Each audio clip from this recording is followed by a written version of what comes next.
7 degrees cooler, no AC, no fan, no electricity. $5.15. That's what I'm about to hand you. But before I show you how to build this thing, I need to take you somewhere. Holmes County, Ohio, 4 summers ago. I walked into a barn in the middle of August, a barn, not a house, and something hit me the moment I stepped through that door. Cold air, clean air.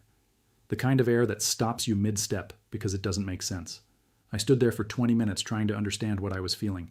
Then a man I'll call Jacob because he wouldn't want me using his real name. He pointed down to the floor, a shallow wooden tray, dark granules. Wet, that was it.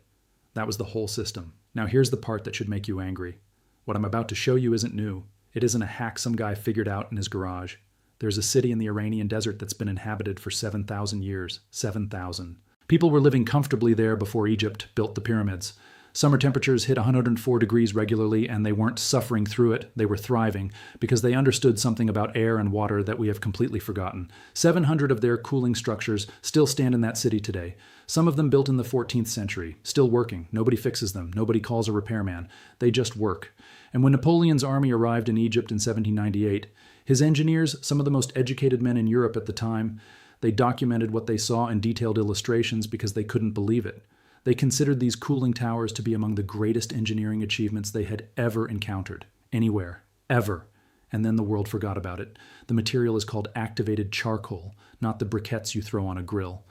Those are a completely different product, and they will not work. Activated charcoal is carbon that's been processed at extremely high temperatures to blow open millions of microscopic pores inside its structure. And those pores are extraordinary. 1 gram of it, a piece you can hold between 2 fingers, contains between 500 and 1,500 square meters of internal surface area. That is more square footage than a decent house, folded inside something the size of your thumbnail.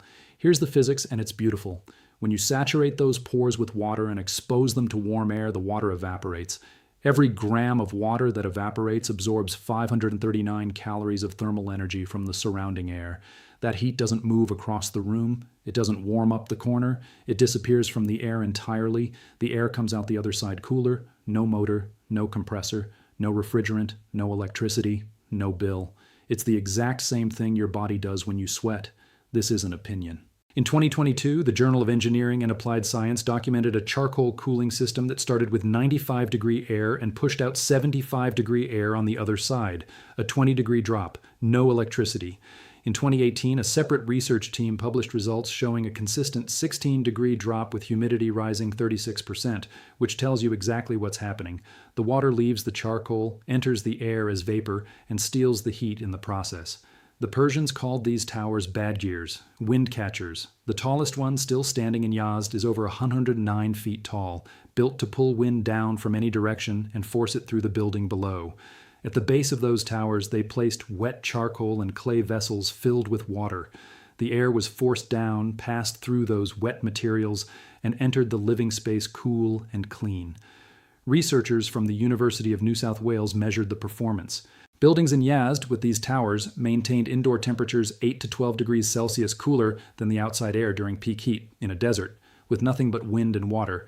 And they didn't just cool their homes, they refrigerated food. Underground water reservoirs connected to those towers brought water temperatures close to freezing in the middle of a desert summer. Refrigeration 1,000 years before Christ. No Freon, no compressor, no monthly bill. So what happened? How does something this effective, this well-documented across multiple civilizations just vanish? His name was Willis Carrier, July 17, 1902. A 25-year-old engineer fresh out of Cornell installed the first modern air conditioner in a printing plant in Brooklyn. He wasn't trying to cool a home. He wasn't thinking about families sweating through August. He was solving a humidity problem that was warping color printing paper. That was it, a paper problem. But he saw a much bigger opportunity. He saw that if you could control temperature, you could sell that control to every person who had ever been uncomfortable in July. And by the 1960s, they did exactly that. And that's when the erasing began. Architects stopped designing buildings to work with their environment. For thousands of years, every structure on Earth was designed around its climate. Thick walls that absorbed heat during the day and released it slowly at night. Narrow alleyways that created shade. Courtyards that generated natural ventilation. Windows positioned to catch cross breezes, all of it abandoned in a single generation because the AC unit made it unnecessary. They started building glass boxes with sun-facing walls and flat dark roofs and open floor plans with zero natural airflow, buildings that were physically uninhabitable without mechanical cooling. That wasn't a design flaw, that was a business model. In Kuwait and Abu Dhabi, the very birthplace of the Bagjir, leaders hired European architects to build modern cities using designs that worked beautifully in Belgium and France. In the desert, those same buildings were ovens, and the ancient towers that had kept those cities cool for 3,000 years were demolished to make space for the glass ones. The global HVAC industry generates $130 billion every year. Residential cooling alone accounts for 12% of all electricity used in homes worldwide. The HFC refrigerants inside modern AC units have a global warming potential 1,000 times greater than CO2. In 2022, cooling electricity produced 1 billion metric tons of carbon dioxide, the equivalent of 238 million gasoline cars running for a full year. The machines we use to cool our homes are heating the planet, which makes our homes hotter, which makes us use the machines more. That is not an accident. That is a cycle that feeds itself. 4 companies control 90% of the residential HVAC market in the United States. They didn't ban passive cooling. They did something more effective. They made it unnecessary, and then they let it be forgotten.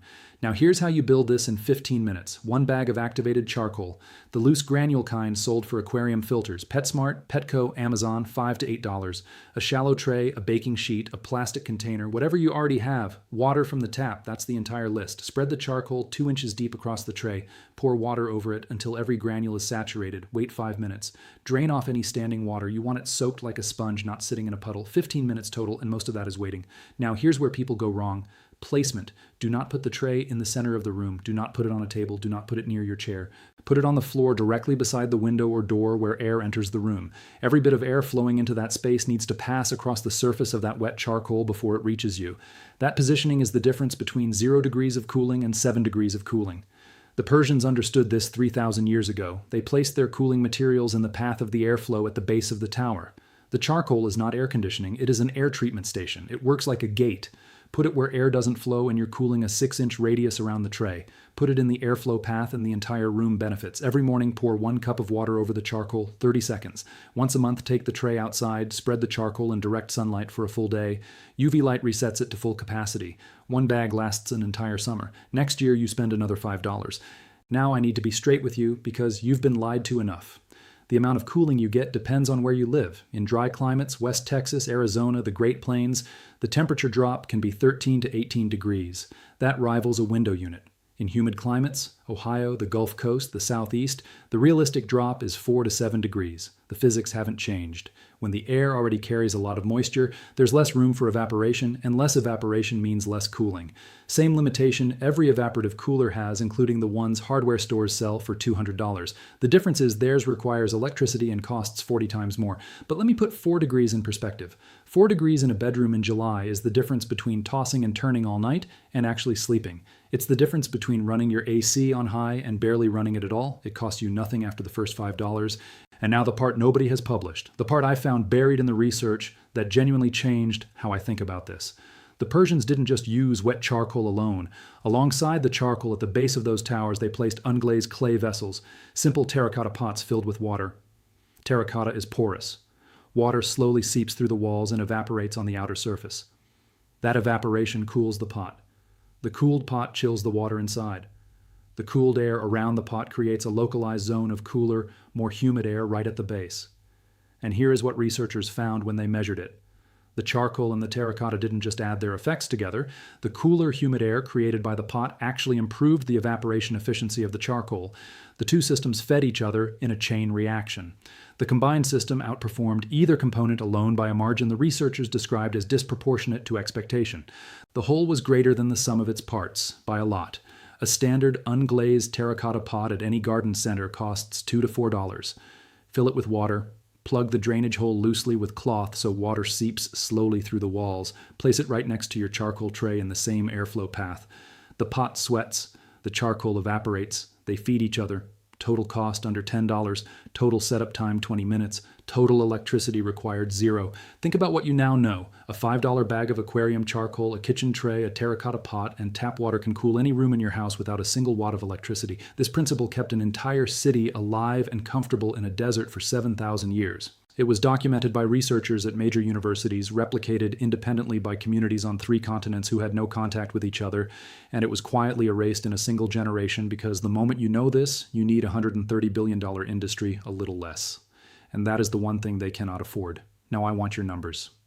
After you set this up tonight, and I know some of you are going to do exactly that, drop your state, your humidity level, your temperature before, and your temperature after in the comments. Every single data point is one more proof that 3,000 years of knowledge still works, that no amount of marketing can erase what is physically, chemically, undeniably true.